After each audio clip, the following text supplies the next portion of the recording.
actually the second I got up this morning. Bill. Brooks.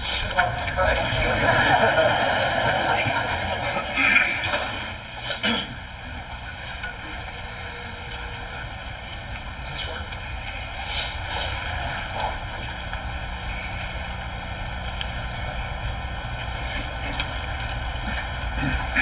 Now let's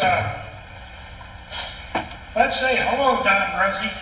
Hello, Don Rosie. That's how I said to him and talked with him for 25 years. When I'd see him, I'd say, hello, Don Rosie, and he'd say, hello, Billy Brooks.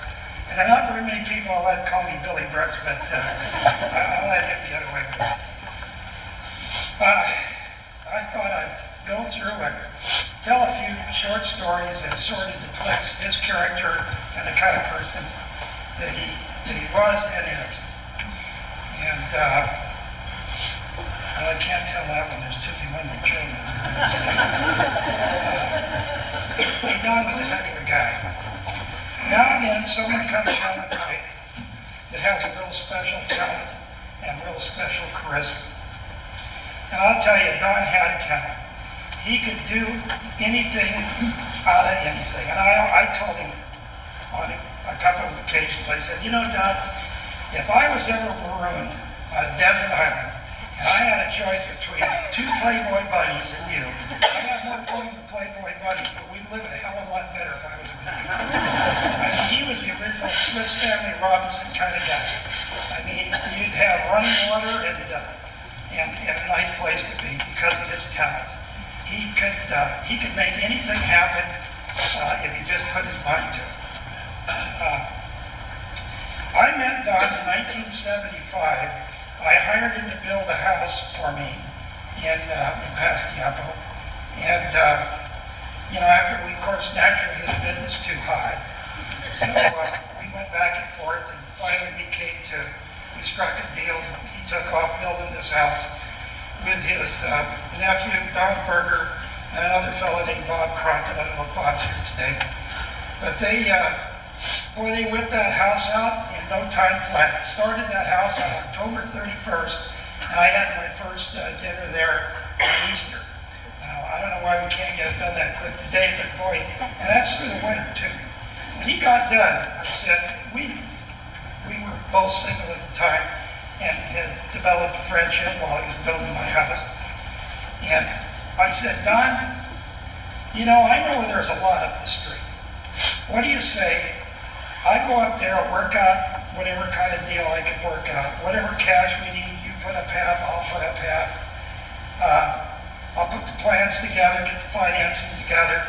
You build it, and you get paid when you're on the job for your hourly time. But you don't charge me contractor profit, and I'll sell it. I won't charge you real estate commission or any of the other work, and whatever we make, we'll split.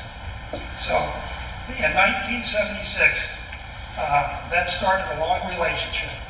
We did that. In fact, when he got done with that house, I was asking so much money for it, he was ashamed to tell his friends. It was all of $135,000 for a house and a golf course in Pasadena. But I told him, I said, and this draws to the character of Don Rosie. I told him, I said, well, Don, by God, that was a pretty successful deal. Why don't we do a formal partnership, and we'll get an attorney to draw it up, and maybe we ought to, do this some more. And he thought, sure, fine, do it.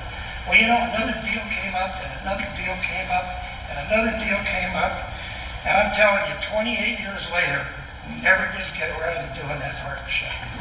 We operated on a handshake for 28 years. And I'll tell you, everything happened to us in business that could happen. We made money, we lost some money, and Don was always there. He never quivered on his end of the deal. I mean, we sued, we've been sued. But he was steadfast in his commitment to our relationship. And he was that way with his family. He was that way with anybody that he dealt with. Absolute, perfect integrity. And a lot of times we'd get bids from contractors, and after we started the job, somebody that was a little high would come around and say, well, Don, we can work on that. And Don said, no, that would show respect to the fellow that gave me a lower bid than you did without having to come back. I mean, you know, he maintained a sense of integrity that I think was very much respected professionally as well as personally, his friends. Now, our business wasn't always rocky or wasn't always smooth. Sometimes it was a little rocky. And one of the rocky things that always came up with us, with all due respect to Don, his color, I said, Don, your taste is in your mouth. I mean, and we used to fight over colors, the tile colors and whatnot, and then along came Myra, who was Judy's friend. And I said, Don, this is a savior. We don't have to argue anymore. And so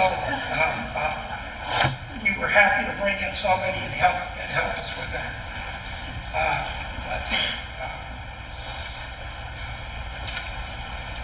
Don, as I say, was a real social and a real charismatic fellow. And I have to thank him because I have a lot of friends because of Don Brose.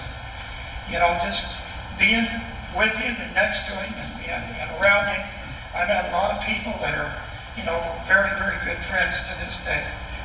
Now, as the pastor mentioned, Don liked the party. Now, he liked Halloween. Boy, did he like Halloween. And he'd dress up and get upset with just, I mean, I wouldn't recognize him. One of the places he liked, of course, was a crow's nest.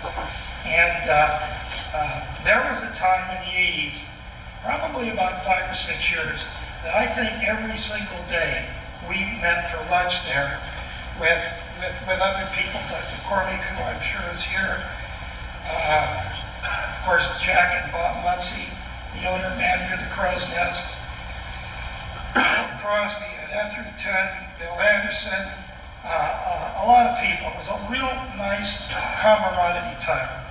Now, of course, Don had a little bit of gambling in him. He liked to gamble. And I'll tell you, he could play liar's dice with nobody. In fact, Jack Muncie used to call him steely eyes.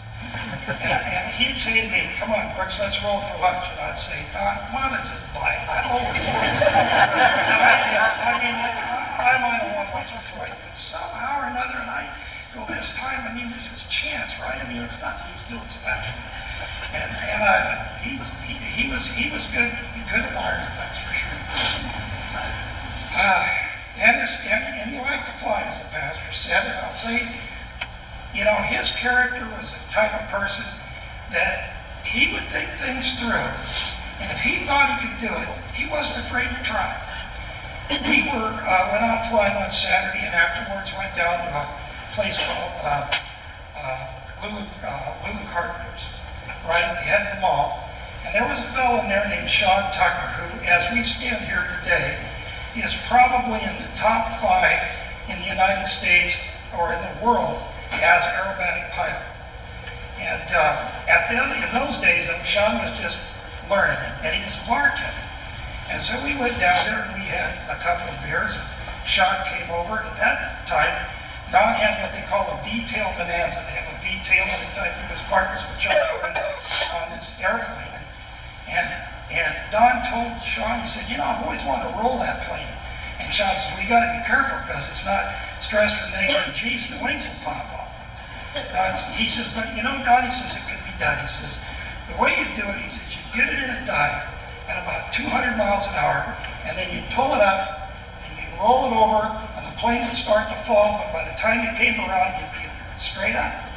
He says, I'll go up and we'll do it sometime if you'd like. He says, I think it could be done without stabbing the wings on. So now he looked at me and he says, you know, he says, I can do that. He says, I know just what he's talking about. I said, well, let's go. I said, no problem, we've had a couple of beers, isn't it? So, but Don wasn't crazy. He says, I says, are you really going to do it? He goes, yeah. He says, you want to go? I said, sure, I'll go. He says, I'm going to take it into a dive, and when I pull it up, I'll have the feel. And he says, if it feels right, I'll roll it. And if it doesn't, we'll just go over the hump. We went up to Watsonville, got that plane out over the bay, brought it into a dive. You know, I wasn't scared because, you know, Don was a cool, calculating person. And as I say, he wasn't any fool. If it didn't feel right to him, he wouldn't have done it. And boy, we came up, and he flipped it, and it rolled right over, just perfect. And I said, Rosie, just so you could say it wasn't luck, let's do it again. And we did. And the second time wasn't quite as smooth as the first time. I thought, maybe we better get out of here. And we did. We landed the plane, we went back to Kerry Mason, he called Sean over, he says, you know what, Sean? He said, by God, you were right. He goes, what do you mean? He says, well, we just went out and rolled. And he goes, he says, I don't have any liability here, do I? He said, no. And they talked about it, but that's the way Don Brose was. He was a very, very skilled person, and he wasn't afraid to try anything. I mean, I'm no stranger to riding motorcycles. I've ridden to Sturgis 5 times in cross country. Now, Don, he gets on his bike with his friend Keith Carlson, and they don't just ride 8,000 miles. They do it in the dirt. They went down to Nicaragua back, and I mean, he was an adventurous guy. I'd like to read a poem. Don Brose. Don's spirit touched down among us to share our company. He was vibrant and alive as any man could be. His appreciation for feminine beauty was known very well. Some lucky women succumbed to his spell. He loved to party at the Crow's Nest, as the waitresses and management will attest. Creativity flowed through this man. He made inspirations real with his mind, heart, and hand. His life force shone incredibly bright. Now he flies solo on his longest flight. He's taken off to heavenly places unknown. As he entered, he left alone.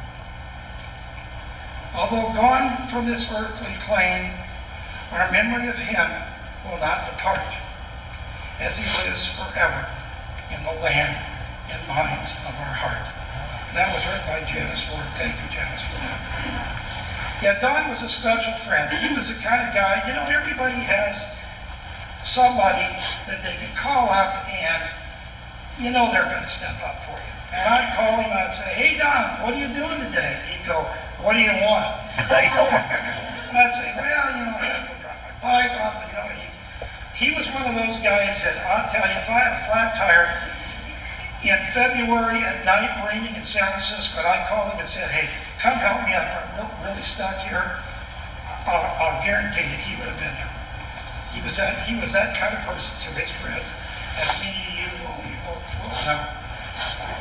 So as I said, hello, Don Brose. I got to say goodbye, Don Brose. But it's not really a goodbye. We had a friend named Steve Carr who died.